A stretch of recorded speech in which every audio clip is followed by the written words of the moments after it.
Cirrhosis রোগী কি রোজা রাখতে পারবেন? আমি ইতিমধ্যে বলেছি লিভার সিরোসিস রোগী ক্ষেত্রে দুই ধরনের রোগী রয়েছে। এক ধরনের রোগী হচ্ছে স্থিতিশীল অর্থাৎ কম্পেনসেটেড সিরোসিস, আরেক ধরনের রোগী হলো ডিকম্পেনসেটেড সিরোসিস অর্থাৎ অস্থিতিশীল সিরোসিস।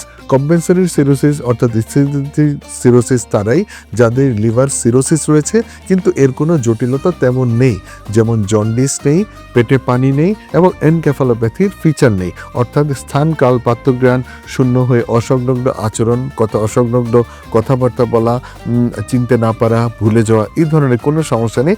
তারা অবশ্যই রোজা রাখতে পারবেন এবং তারা অবশ্যই রোজা রাখবেন, আল্লাহর কাছে দোয়া চাইবেন, আল্লাহর কাছে পানাহ চাবেন যেন তারা সুস্থ হয়ে যান এবং রোজা রেখে ইফতারের পরে প্রচুর পানি খাবেন, রসালো ফল খাবেন, প্রচুর শাকসবজি খাবেন এবং সাইট্রাস ফলগুলো বিশেষ করে টক ফল, আমলকি, পেয়ারা, আমড়া, জাম্বুরা, টমেটো, লেবু এই ধরনের ফলগুলো বেশি করে খাবেন এবং প্রোটিন বেশি করে খাবেন, বিশেষ করে টক দই, পনির, মুরগির মাংস, ডিম, মাছ এই ধরনের খাবারগুলো তাদের জন্য খুব সহায়ক এবং ভালো।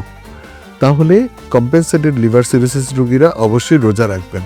আরেক গ্রুপ হলেন ডিকম্পেনসেটেড সিরোসিস, অর্থাৎ সিরোসিস রয়েছে এবং এর সাথে সিরোসিসের জটিলতা রয়েছে, যেমন জন্ডিস রয়েছে, পেটে পানি রয়েছে এবং এনকেফালোপ্যাথির ফিচার রয়েছে, অর্থাৎ স্থান কাল পাত্রজ্ঞান শূন্য হয়ে অসংলগ্ন কথা বলা, অসংলগ্ন আচরণ করা, দিনের বেলা ঘুম ঘুম ভাব, রাতের বেলা না ঘুমানো, অস্থির হয়ে যাওয়া, চিনতে না পারা, ভুলে যাওয়া, হিসাব রাখতে না পারা, এই ধরনের যে সমস্যাগুলো হয় তাদেরকে আমরা ডিকম্পেনসেটেড সিরোসিস বলি।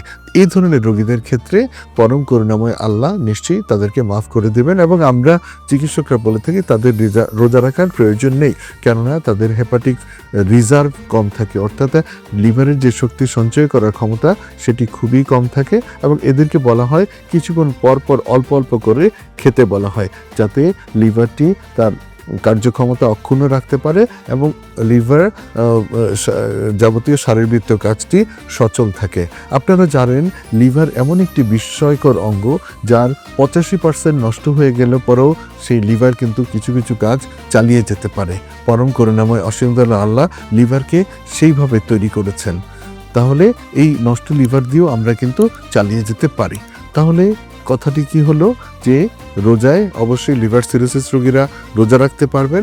কারা? যারা স্থিতিশীল সিরোসিস রয়েছেন তারা, কিন্তু যাদের ডিকম্পেনসেশন হয়ে গিয়েছে অর্থাৎ অস্থিতিশীলতা তৈরি হয়েছে তাদের রোজা রাখার প্রয়োজন নেই।